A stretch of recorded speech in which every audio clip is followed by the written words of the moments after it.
Today's lecture is the first part of the cell signaling chapter, and this is something I really like because I pretty much did this type of work and research for a long time. So just to get started, guys, there's a lot of different signaling molecules out there, guys, and they bind to different types of receptors. So we're going to be talking about G proteins and cyclic AMP today.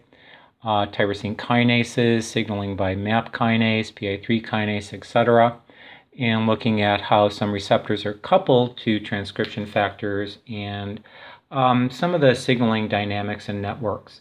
Those of you in the lab, the information from this chapter can really help you with your last lab report.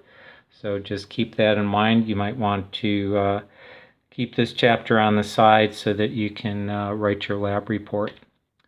So signaling molecules can be pretty complex or pretty simple.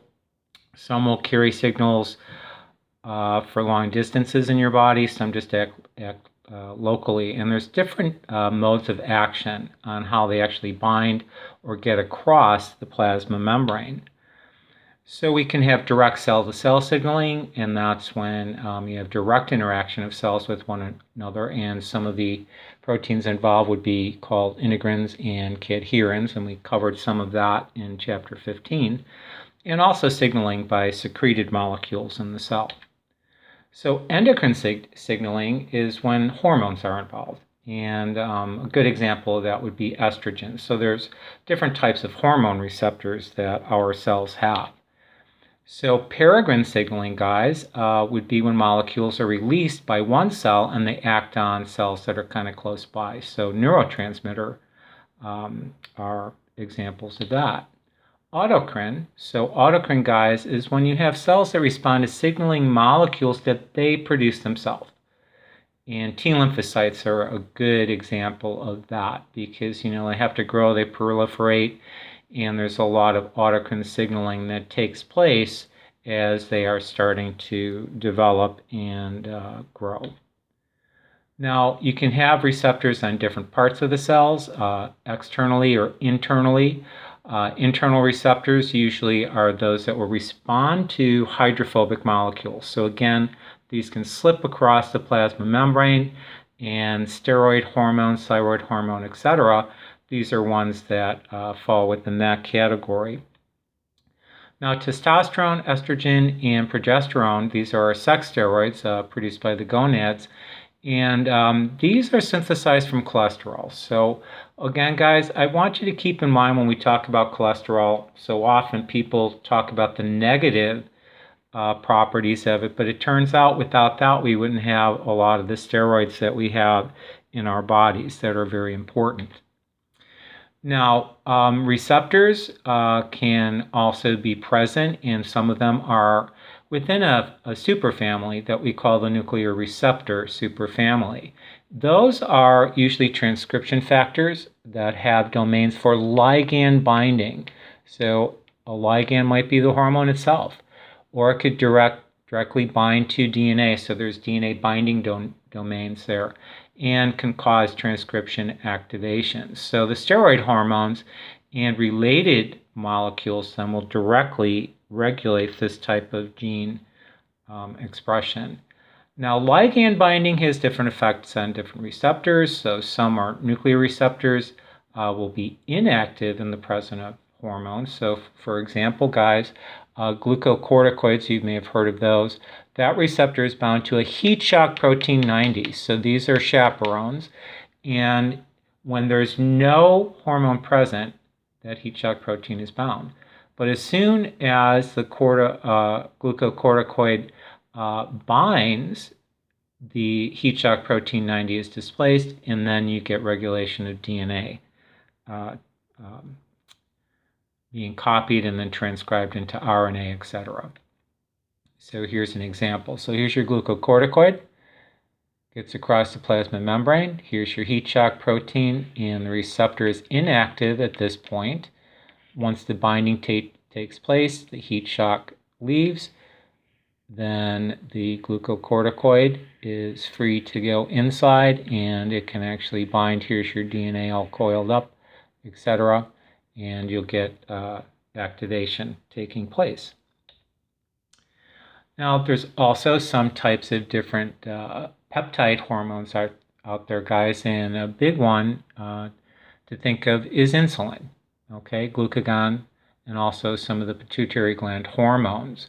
So they have a little peptide signal on them that allows them to actually bind to different types of receptors.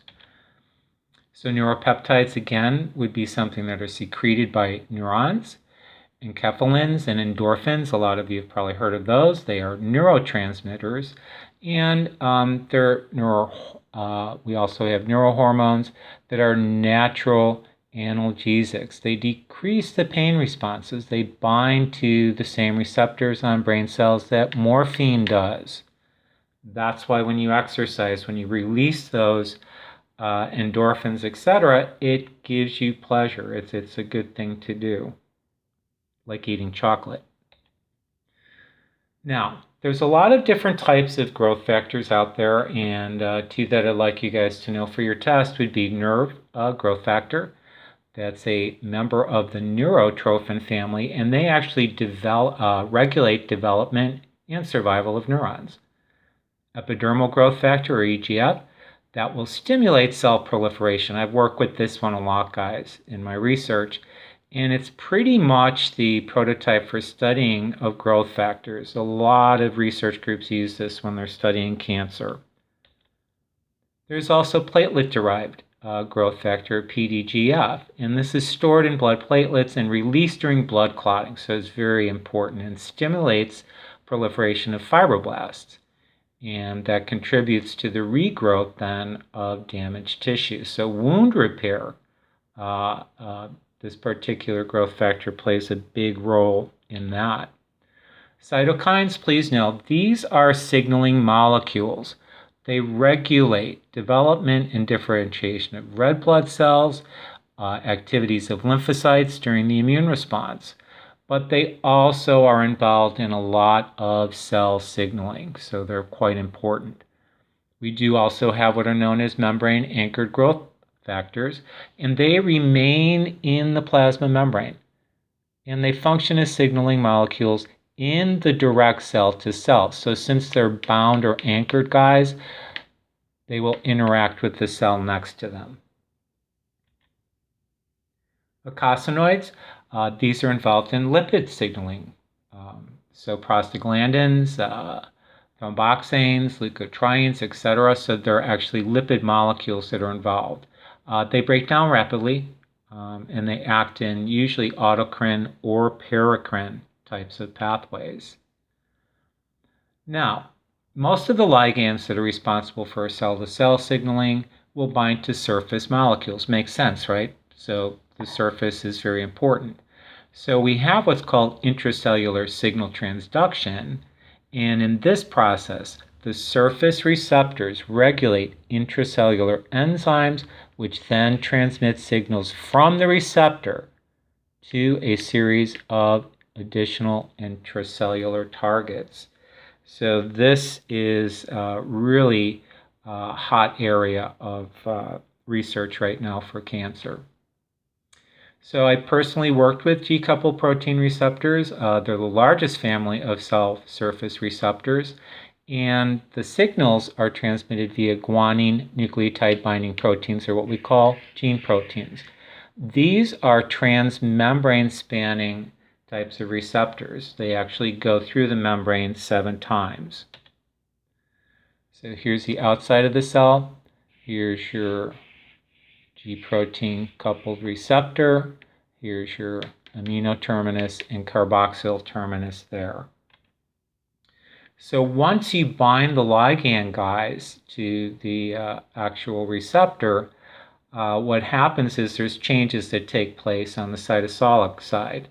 So the activated G protein is going to dissociate and carries on the signal within the cell. So the G proteins were first discovered when people were looking at what's known as cyclic AMP. So again, AMP is adenosine monophosphate. And it's considered a second messenger that mediates responses to a lot of different types of hormones. So hormone binds, here's your G proteins here, guys. You get the activated G proteins, so your alpha subunit here, that will actually bind to what's known as adenylyl cyclase. ATP then will lose 2 phosphates to become cyclic AMP. So there's 3 subunits for G proteins, alpha, beta, and gamma, and therefore they're called heterotrimeric G proteins. Alpha will usually bind guanine and then regulates the protein activity. And then alpha will bind to DP in a complex with both beta and gamma. So again, guys, this is just a diagram of all of this. You won't have to know all of this detail, but it's pretty cool. When it's inactive here, you can see DP is bound. However, when GTP is bound, when the hormone binds here, that stimulates this reaction to occur here. The subunits break off, and then you just keep cycling around. So basically, the effects of cyclic AMP are mediated by cyclic AMP-dependent protein kinase, or what we call protein kinase A. There's an inactive form that has 2 regulatory and 2 catalytic subunits. When cyclic AMP binds to the regulatory subunits, they'll dissociate. So if you take a look here, guys, here's your regulatory subunits. There's 4 of them. This is inactive. Okay, cyclic AMP, guys, binds, then it becomes active. So that's something to be aware of for your exam. Okay, they don't function in isolation, guys. There's phosphorylation that will be reversed by phosphatases, and that gives a good idea of that. So this is a lot of the regulation that goes on in the cell. You phosphorylate, you dephosphorylate. And we'll talk about the tyrosine kinase receptors. Are very, very large, and they're responsible for a lot of the different types of signaling within the cell. So you stimulate the outside, it stimulates things on the inside. And here's just an example of some of the different receptors: EGF, insulin, and PDGF receptors. Here, your N-terminus is on the outside, C-terminus is on the inside of the cell.